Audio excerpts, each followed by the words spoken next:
સુરત જિલ્લાના પલસાણા તારાજમાં તલવારવાળા તસ્કરોનો આતંક, એનઆરઆઈના બંધ ઘરને નિશાન બનાવ્યું। ગ્રામજનો જાગી જતા તસ્કરોની પાછળ દોડ્યા તો તસ્કરો તલવાર લઈને સામા પડ્યા।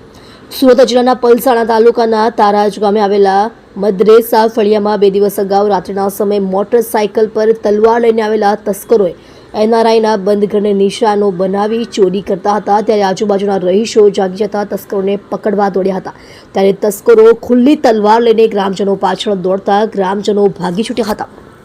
આવી પરિસ્થિતિને લઈ પલસાણા પોલીસની નાઇટ પેટ્રોલિંગના ધજાગરા ઉડ્યા છે। છેલ્લા 3 મહિનાથી સમગ્ર જિલ્લાના એનઆરઆઈ વસ્તી ધરાવતા ગામડાઓમાં તલવાર ગેંગનો આતંક જોવા મળી રહ્યો છે। મોટરસાયકલ લઈને બંધ ઘરોમાં 3 તસ્કરો ખુલ્લી તલવાર લઈને ચોરી કરવા આવી રહ્યા છે। અગાઉ મહુવા, બારડોલી, કામરેજના ગામડામાં આ તસ્કરો ખુલ્લી તલવાર લઈને ચોરીની ઘટનાને અંજામ આપી ચૂક્યા છે।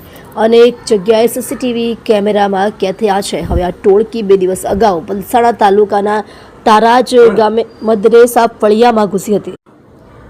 અહીં મોટરસાયકલ લઈને આવેલા 3 તસ્કરો એક એનઆરઆઈના બંધ ઘરમાં ઘૂસીને તોડફોડ કરી રહ્યા હતા। તે સમયે તોડફોડનો અવાજ આવતા આજુબાજુના રહીશો જાગી ગયા હતા અને જે ઘરમાં ચોરી થઈ રહી હતી તે તરફ જતા ગ્રામજનોના આવવાના અવાજથી તસ્કરો ભાગવા માંડ્યા હતા। આ સમયે મોટરસાયકલ પર તસ્કરો ખુલ્લી તલવાર લઈને ગ્રામજનો તરફ દોડતા ગ્રામજનો ભાગી ગયા હતા।